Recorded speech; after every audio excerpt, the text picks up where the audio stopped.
ஓம் நம சிவாய வாழ்க. திரு அண்ணாமலையாரை போற்றி. ஓம் குரு வாழ்க. வணக்கம்.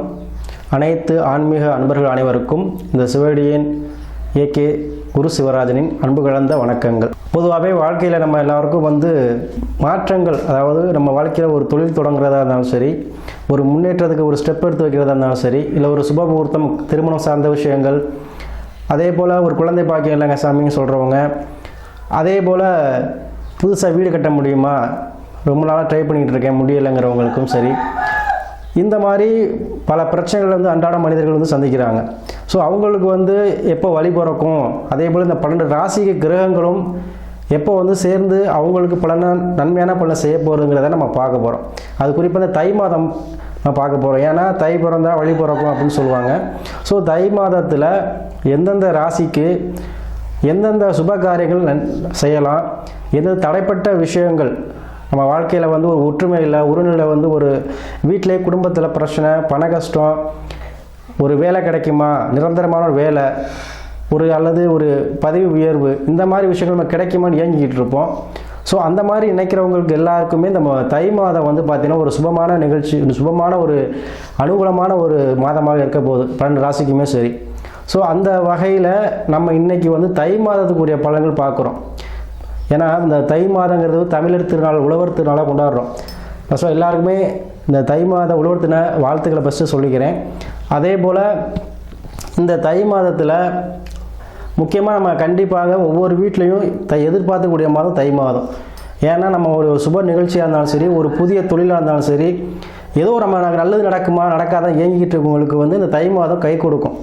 அது எல்லா ராசிக்குமே இந்த தை மாதம் அனுகூலமான பலன்களை செய்ய போகுது. அதே போல் இந்த தை மாதம் சிறப்புகள் இருக்குது. முக்கியமாக இந்த தைப்பூசம் வருது. அதாவது பார்த்திங்கன்னா பௌர்ணமி அன்னைக்கு தான் இந்த தைப்பூசம் வருது. தை மாதம் 18ஆம் தேதி ஞாயிற்றுக்கிழமை வருது. ஸோ அனைத்து ராசினருமே சரி இந்த தைப்பூசத்துக்கு ஒரு தடவையாச்சும் இந்த முருகப்பெருமான், சிலவங்க பழனிக்கு தான் போகணும், திருப்பரங்குன்றம் போகணும், திருச்செந்தூர் போகணும் அப்படின்னு நினைப்பீங்க. அதெல்லாம் இல்லை. உங்களுக்கு அருகில் இருக்கிற எந்த ஒரு முருகன் கோயிலாக இருந்தாலும் சரி போயிட்டு நீங்கள் வழிபாடு செய்வது நல்லது. ஏன்னா தைப்பூசத்துக்கு அவருடைய அருள் பரிபூர்ணமாக கிடைக்கும். அதே போல் ஒவ்வொரு ராசிக்கும் ஒரு முருகன் தலம் இருக்குது. இருந்தாலும் மேக்ஸிமம் போக முடியாதானே நான் அந்த 12 ராசி சொல்லையில் சொல்கிறேன். அப்படி போக முடியாதவங்க கண்டிப்பாக அருகில் இருக்கக்கூடிய முருகன் கோயிலுக்காச்சும் கண்டிப்பாக போயிட்டு வரணும். போயிட்டு உட்காந்து அமர்ந்து சாமி கும்பிட்டுட்டு உங்களால் முடிஞ்சதை செஞ்சுட்டு வாங்க. ஒரு அர்ச்சனையோ இல்லை மாலையோ வாங்கி போட்டு வாங்க. அது மிக சிறப்பாக இருக்கும். எதுவுமே தை மாதம் வரக்கூடியது. ஏன்னா இப்போ மார்கழிலேருந்து வரக்கூடிய நாட்கள் ஒரு 6 மாதங்கள் பார்த்திங்கன்னா பிரம்ம முகூர்த்த காலம்னு சொல்லுவோம். ஸோ அந்த பிரம்ம முகூர்த்த காலத்தில் நம்ம வழிபடுறது, ஆன்மீகத்தில் போகிறவங்களும் சரி சூப்பராக இருக்கும். தெய்வ வழிபாடு பண்ணுறது அனுகூலமாக இருக்கும். ஏன்னா அந்த மாதம் தான் தேவர்களுடைய கண் விழிக்கக்கூடிய மாதம். ஸோ அவங்களுடைய அருளாசி அவங்களுக்கு எல்லாருக்கும் கிடைக்கும். அதுவும் கலியுக கடவுள் முருகப்பெருமானுடைய ஆசி கிடைக்கணும்னா கண்டிப்பாக தைப்பூசத்துக்கு போங்க. அதே போல் இந்த மாதத்தில் சுப முகூர்த்த தினங்கள் நிறையா இருக்குது. பார்த்திங்கன்னா தை மாதம் 14ஆம் தேதி ஒரு முகூர்த்தம், தை 23 ஒரு முகூர்த்தம், தை மாதம் 25 ஒரு முகூர்த்தம் இருக்குது. சரிங்களா? இதெல்லாம் சுப முகூர்த்த தினங்கள். இந்த நாட்களை பயன்படுத்தி உங்களுடைய எந்த ஒரு சுப காரியங்களும் செய்யுங்க, சிறப்பாக இருக்கும். அதே போல் இந்த தை மாதத்தை பொறுத்த வரைக்கும் எல்லாருக்குமே ஒரு மகிழ்ச்சி, எப்படி பொங்கல் பொங்குதோ அது மாதிரி எல்லா குடும்பத்திலையும் மகிழ்ச்சி நிறைந்த ஒரு மாதமாக கண்டிப்பாக எல்லாருக்கும் அமைக்கும். நம்ம ஒவ்வொரு ராசிக்கு உள்ள பலனை நம்ம வரிசையாக ஒன்றுனா பார்ப்போம். தனுசு ராசி அன்பர்களுக்கு இந்த தை மாதம் பலன்கள் எப்படி இருக்குன்னு பார்ப்போம்.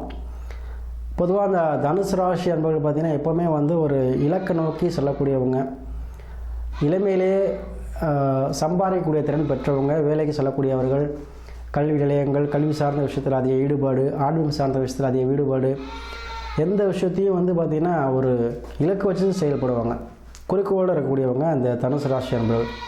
அவங்களுக்கு பார்த்திங்கன்னா இந்த மாதம் ராசியில் சொல்லக்கூடிய குரு பகவான் 7ல் அமர்ந்திருக்கார், வக்ரம் பெற்றிருக்கார். ஸோ வக்ரம் பெற்றிருக்க காரணத்தினால உங்களுக்கு நினைத்த பண வரவு நிறையா இருக்கும். சரிங்களா? சில விஷயத்தில் நீங்கள் கடன் கொடுத்துருந்தாலும் சரி, இல்லை கடன் கேட்டிருந்தாலும் சரி, அதை பார்த்திங்கன்னா அது பெறக்கூடிய மாதமாக இருக்கும். பண வரவு வேணும்னு சொல்லக்கூடியவங்களுக்கு அந்த பண வரவை கொடுக்கக்கூடிய மாதமாக அந்த மார்கழி மாதம் இருக்கும். சரிங்களா? அதே போல் கடனை அடையக்கூடியது, இப்போ நகையை அடகு வச்சா திருப்பக்கூடிய வாய்ப்பு, இந்த மாதிரி ஒரு கடனை அடையக்கூடிய தன்மையை இந்த மாதம் கொடுக்கும். உங்கள் ராசிக்கு பார்த்தீங்கன்னா சூரியன், சுக்கிரன், செவ்வாய் உச்சம் பெற்று புதனோடு சேர்ந்திருக்கிறார். ஸோ குடும்ப வாழ்க்கையில் பிரச்சனை உள்ளவங்க, குடும்பத்துக்குள்ளே சண்டை சச்சரவாக உள்ளவங்களுக்கு இந்த மாதம் அந்த பிரச்சனைகளை தீர்ந்து ஒரு மன மகிழ்ச்சியோடு வாழக்கூடிய மாதமாக தை மாதம் அமையுதுங்க. அதே போல் குடும்பம் அப்படிங்கிறப்போ கண்டிப்பாக திருமணம் சார்ந்த விஷயங்கள் நடைபெற்று குடும்பமாக வாழக்கூடியது. யாருக்கெல்லாம் திருமணம் சார்ந்த விஷயத்தில் பிரச்சனை, ஒரு குழந்தை இல்லை, குடும்பத்தில் ஒரு குதூகலத்தை ஏற்படுத்தக்கூடிய குழந்தை கிடைக்குமான்னு சொல்லக்கூடியவங்களுக்கு 2ஆம் பாவத்தில் உங்களுக்கு வந்து சூரியன், சுக்கிரன், செவ்வாய், புதன் அமைவதனால கண்டிப்பாக உங்களுக்கு குடும்பத்தில் மகிழ்ச்சி குழந்தை மூலமாகவோ அல்லது ஒரு திருமணம் சார்ந்த விஷயங்கள் நடப்பது மூலமாக ஒரு மன மகிழ்ச்சியை கொடுக்கக்கூடிய மாதமாக இந்த மாதம் இருக்குது. ஸோ நீங்கள் அதுக்கான முயற்சியில் ஈடுபடலாம்.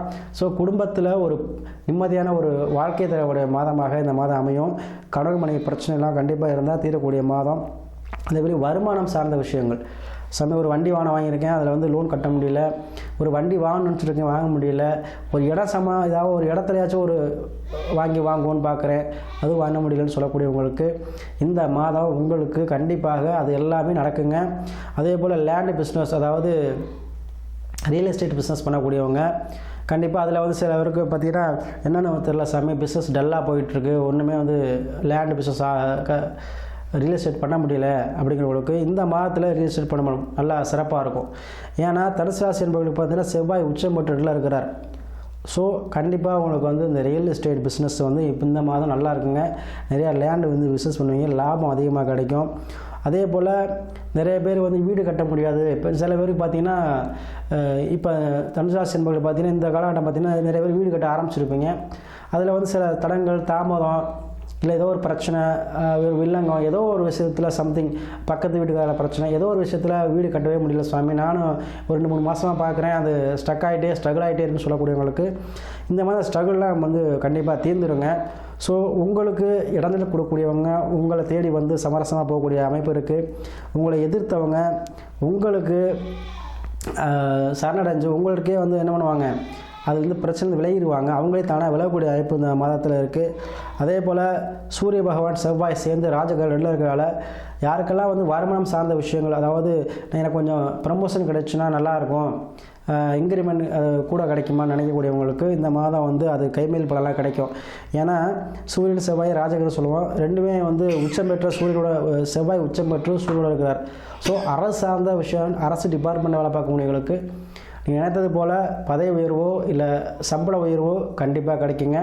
அதே போல் திருமணம் சார்ந்த விஷயத்தில் யாரெல்லாம் பிரச்சனை, அதாவது டைவர்ஸ் அப்ளை பண்ணியிருக்கேன், இந்த மாதிரி கோர்ட்டு கேஸ் நடந்துக்கிட்டு இருக்குன்னு சொல்லக்கூடியவங்களுக்கு உங்கள் எண்ணம்படி அந்த விருப்பங்கள் நிறைவேறக்கூடிய மாதமாகவும் உங்கள் சாதகமான தீர்ப்பக்கூடிய மாதமாகவும் இருக்கும்.